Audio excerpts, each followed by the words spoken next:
పవన్ కళ్యాణ్ గారి ఇంటికి వెళ్ళి చంద్రబాబు నాయుడు గారు కలవడాన్ని ఎలా చూడొచ్చండి పరిణామం? ఈ పరిణామంలో ప్రజలు గుర్తించవలసింది ఏంటంటే, వీళ్ళు ప్రజలకి నిన్న కలిసినారు, అందరికీ తెలిసింది. వీళ్ళు ఎప్పుడో మొగుడు పిల్లల్లాగా అర్ధరాత్రిలో పోయి ఎప్పుడెప్పుడో కలుసుకుంటున్నారు.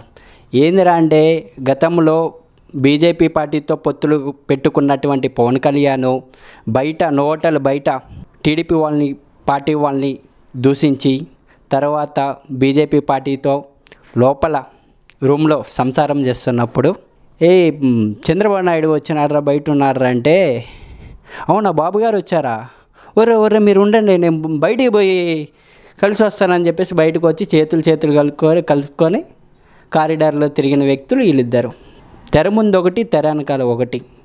వీళ్ళు ప్రజలు గమనించాల్సింది ఏందిరా అంటే, వీళ్ళు ముసుగులాట గుద్దులాట గమనించాలని నేను కోరుతున్నాను. అంటే ఇప్పుడు అంత 40 సంవత్సరాల ఎక్స్పీరియన్స్ ఉన్న వ్యక్తి అంటే పవన్ కళ్యాణ్ గారు అంత స్థాయి వ్యక్తిని ఆయన వెళ్ళి కలవడాన్ని ఎలా చూడొచ్చు? ఎవరు పవన్ కళ్యాణ్ గారిని కలవడానికి? అవేమో నాకు తెలియదులే, కానీ చంద్రబాబు నాయుడు గారు ఒకటి గుర్తుంచుకోవాలి.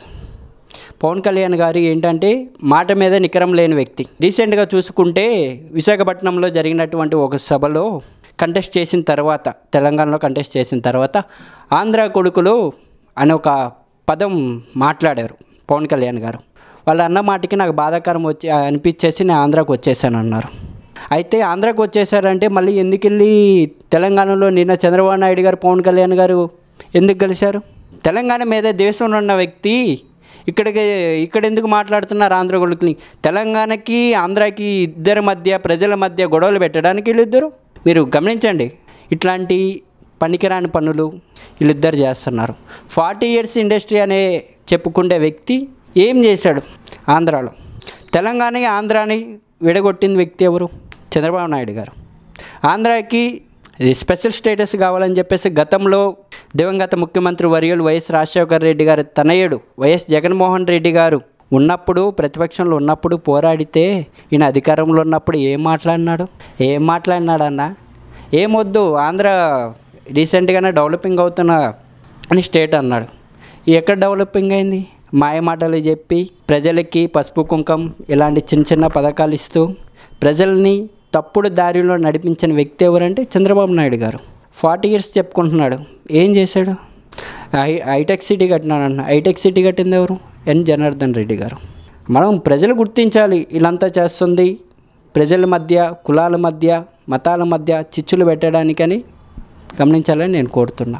అంటే ఇక్కడ ప్రధానంగా ఈ జనసేన టీడీపీ పొత్తు ప్రభావం ఈ రాష్ట్రం ఎంతవరకు పడే అవకాశం? పొత్తు ప్రభావం పొత్తులతో వాళ్ళు ఎంతమంది వచ్చినా, 10 మంది వచ్చినా, 15 మంది వచ్చినా, సిపిఐ, సిపిఎం, జనసేన ఎన్ని పార్టీలు పొత్తులతో వచ్చినా పొడిచేది ఏం లేదన్నా, చేసేది ఏం లేదు. మళ్ళీ 2024 ఎలక్షన్లో మళ్ళీ మా జగనన్న మోనార్క్ లాగా సింగల్గా వచ్చి పోటీ చేస్తాడు. 175 నియోజకవర్గాలలో క్యాండిడేట్లని బలపరిచే శక్తి జగనన్నకున్నది. చంద్రబాబు నాయుడుకు ఉన్నారా? పట్టుమని 10 కాన్స్టిట్యున్సీలో వాళ్ళు 10 మందిని నిలబెట్టమను. అభ్యర్థులు లేనప్పుడు ఇంక పొత్తులతో ఏమొస్తారన్న? అయినా పవన్ కళ్యాణ్ గారు, నేను అభిమాని సినిమా పరంగా 2014లో నేను యాజ్ ఏ స్టూడెంట్గా ఉన్నప్పుడు ఆయన కోసం నేను ఎన్నో నా ఇంట్లో డబ్బులు తీసుకొని పోయి కుర్రోళ్ళని ఏకం చేసి బ్యానర్లు కట్టా, అన్నీ చేశా. 2014లో టీడీపీ పార్టీతో పొత్తులు పెట్టుకొని కలిసినారు, పోటీ చేసినారు. అప్పుడు పవన్ కళ్యాణ్ గారిని ఏమైనా దగ్గర తీశాడో చంద్రబాబు నాయుడు? మీరు చెప్పండి, తీయలేదు. అప్పుడు ఏం చేశాడు? చంద్రబాబు నాయుడు గారి ప్రభుత్వం మీద బురద జల్లే పనులు చేశారు.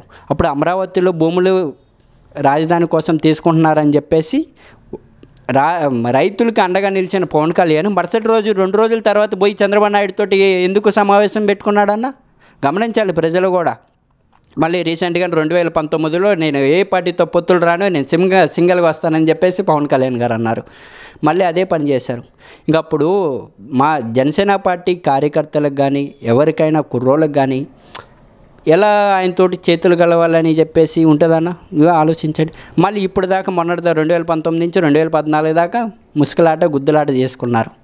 ఇలా ఏమన్నా మళ్ళీ పోయి నిన్న కలిసిన అది అంటే ఈ పరిణామాలు ఎలా చూసుకోవచ్చు అంటారు? అంటే ఇప్పుడు ఈ ప్రభావంతో జనసేన టీడీపీ కలిసి 160 సీట్లు గెలుస్తామని చెప్పండి, ఒక్క సీటు కూడా జగన్మోహన్ రెడ్డికి రాని అని చెప్పి బహిరంగంగా పవన్ కళ్యాణ్ వాళ్ళు అన్నంత మాత్రం జరుగుతుందా ఏందన్నా? వాళ్ళు దింపాలనుకుంటే దింపుతారేంటి? అది ప్రజలు డిసైడ్ చేస్తారు.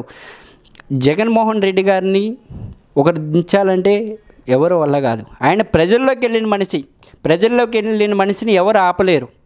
వాళ్ళ ఇంట్లో టీడీపీ వాడైనా సరే, జనసేన వాళ్ళైనా సరే, వాళ్ళ ఇంట్లో కార్యకర్తలైన నాయకులైన ఎవరైనా సరే, వాళ్ళ ఇంట్లో ఏదో ఒక విధంగా పథకం అనేది వెళ్ళడం జరుగుతున్నది.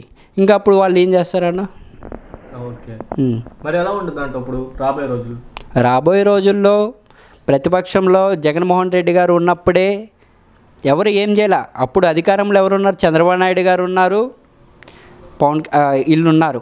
వాళ్ళు అధికారంలో ఉన్నప్పుడు ఏం చేయలేని వాళ్ళు ఇప్పుడు జగనన్న అధికారంలో ఉన్నప్పుడు వీళ్ళు ఏం చేస్తారన్న? ఏం లేదు, మేమంతా కలిసిపోయి ఆ పార్టీ మీద బురద జల్లాలని చెప్పేసి ఒక ప్రభావం పెట్టుకొని చేస్తున్న కుట్ర అనుకుంటున్నాను నేనైతే. అంటే ఇప్పుడు మరి 160 సీట్లు వాళ్ళు గెలుస్తూ ఉన్నారు, మీరు వైసీపీ వాళ్ళు 175 గెలుస్తూ ఉన్నారు. 175కి 175 మేము గెలుస్తూ ఉంటున్నాం. వాళ్ళు 160. 175 మేము గెలుస్తానన్నప్పుడు ఆ 160 సీట్లు యాడ్ గెలుస్తారన్న వాళ్ళు. ఇంకా మళ్ళీ జిల్లాల వారీగా కాన్స్టిట్యున్సీల వారీగా డివైడ్ చేయాలా వాళ్ళ సీట్ల కోసం? చెప్పండి, మీరు ఆలోచించండి.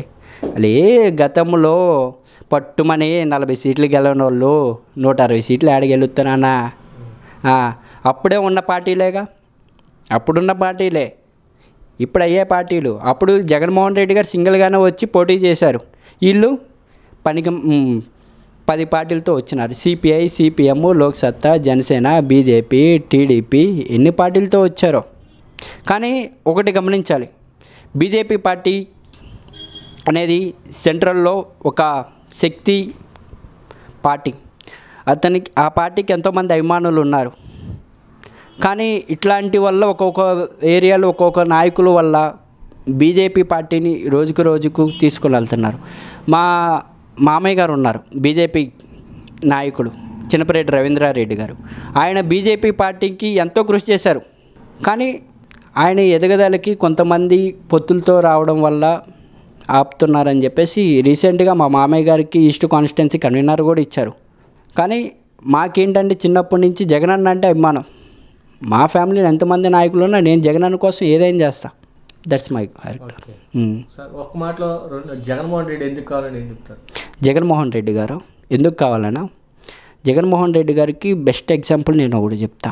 ఎందుకు కావాలంటున్నారంటే, గతంలో 2014 నుంచి 2019 దాకా గవర్నమెంట్ స్కూళ్ళు ఎలా ఉన్నాయి? ఒక చిన్న పిల్లలు వాష్రూమ్స్కి వెళ్ళాలంటే ఆ వాష్రూమ్స్కి సరైనటువంటి తలుపులు, డోర్స్ వాళ్ళు. అప్పుడు చిన్నపిల్లలు చున్నీలు అడ్డం పెట్టుకొని వాష్రూమ్స్కి వెళ్ళే పరిస్థితి. ఇప్పుడు మంచి మినరల్ వాటర్, సరైన వాష్రూమ్స్, సరైన బుక్స్. కార్పొరేట్ స్కూల్కి పోటీగా ఉన్నటువంటి స్కూళ్ళు ఏంటంటే గవర్నమెంట్ స్కూల్స్. దానికి నిదర్శనం నేనేదే అది.